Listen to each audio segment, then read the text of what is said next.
మొన్నటి వరకు ఉమ్మడి ఖమ్మం జిల్లాలో పొంగులేటి శ్రీనివాసరెడ్డి రూపంలో బీఆర్ఎస్ పార్టీకి ఒక పెద్ద ఎదురు దెబ్బ తగిలింది.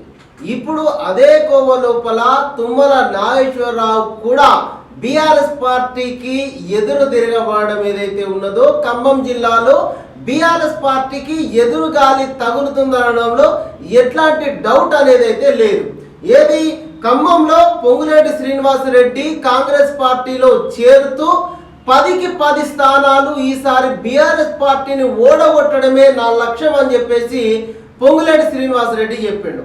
ఆ తర్వాత జరుగుతున్నటువంటి పరిణామాల నేపథ్యంలో కేసీఆర్ 115 అసెంబ్లీ స్థానాలకు ఒక్కసారిగా ఎమ్మెల్యేలను ప్రకటించి 7 సిట్టింగ్ ఎమ్మెల్యే స్థానాల లోపల 7 అభ్యర్థులను మార్చి 5కి టికెట్ కూడా నిరాకరించినటువంటి పరిస్థితి అయితే ఉన్నది. ఈ సందర్భం లోపల ఖమ్మం జిల్లాకు చెందినటువంటి మాజీ మంత్రి, ఖమ్మం రాజకీయాల్లో చక్రం తిప్పగలిగినటువంటి నేత తుమ్మల నాగేశ్వరరావుకు గత కొన్ని సంవత్సరాలుగా ఎలాంటి పదవి కూడా లేకపోవడంతో ఆయన అనుచరులు అందరూ కూడా పార్టీలో మా భవిష్యత్ ఏంది అనేటువంటి ప్రశ్న తలెత్తడం జరిగింది. దాంతో ఈసారి నేను ఖచ్చితంగా మొన్న సిట్టింగ్ ఎమ్మెల్యేకే మళ్ళీ కందాల ఉపేందర్ రెడ్డికే తుమ్మల నాగేశ్వరరావు పైన గెలిచినటువంటి కాంగ్రెస్ పార్టీ నుంచి గెలిచినటువంటి ఉపేందర్ రెడ్డికే టికెట్ ఇచ్చేసరికి ఇక నాకు టికెట్ రాదు అని చెప్పేసి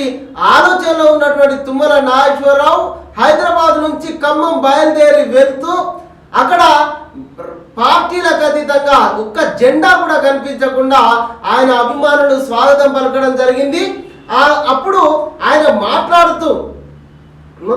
మాట్లాడుతూ నేను తగ్గేదే లేదు, తల దించుకునేదే లేదు, వచ్చే ఎన్నికల్లో ఖచ్చితంగా నేను పోటీ చేస్తా, గోదావరి జలాలతోటి ఖమ్మం ప్రజల కాళ్ళు గడుగుతా, నాకు రాజకీయ జన్మనిచ్చినటువంటి ప్రాంతం ఖమ్మం జిల్లా, ఈ ప్రజల శ్రేయస్సు కోసమే నేను పనిచేస్తా, 40 ఏళ్లుగా నన్ను రాజకీయ నాయకునిగా రాజకీయ జీవితాన్ని ఇచ్చింది ఈ ప్రాంతం, కాబట్టి నన్ను పోటీ చేయకుండా ఏ శక్తి కూడా ఆపలేదు, ఖచ్చితంగా నేను పోటీ చేస్తా, నాకు టికెట్ ఇవ్వకుండా నేను పోటీ చేయకుండా నన్ను ఆపి వాళ్ళు పొందేది కేవలం తాత్కాలిక ఆనందం మాత్రమే, నేను అవసరమైతే నా శ్వాస అయినా వదులుకుంటా తప్ప నా పైన మీకున్నటువంటి నమ్మకాన్ని, మీతో ఉన్నటువంటి అనుబంధాన్ని మాత్రం నేను అసలే వదులుకోను అంటూ కూడా ఆయన డైరెక్ట్గానే బీఆర్ఎస్ పార్టీకి అల్టిమేటం జారీ చేస్తూ త్వరలో రానున్న రోజుల లోపల ఏ క్షణమైనా కూడా కాంగ్రెస్ పార్టీలో చేరడానికి తుమ్మల నాగేశ్వరరావు రంగం సిద్ధం చేసుకున్నట్టుగా తెలుస్తా ఉన్నది. ఇది మొత్తంగా ఇప్పటికే పొంగులేటి శ్రీనివాసరెడ్డి రూపంలో ఖమ్మంకు సంబంధించి బీఆర్ఎస్ పార్టీకి ఎదురు దెబ్బ తగిలింది. ఇప్పుడు తుమ్మల నాగేశ్వరరావు రూపంలో ఇంకో ఎదురు దెబ్బ తలగబోతా ఉన్నది. ఇది ఖమ్మం రాజకీయాల్లో బీఆర్ఎస్ పార్టీ వ్యూహాలన్నీ కూడా బెడిసి కొట్టబోతా ఉన్నాయి అంటూ కూడా ఒక వార్త అయితే చక్కర్లు కొడతా ఉంది.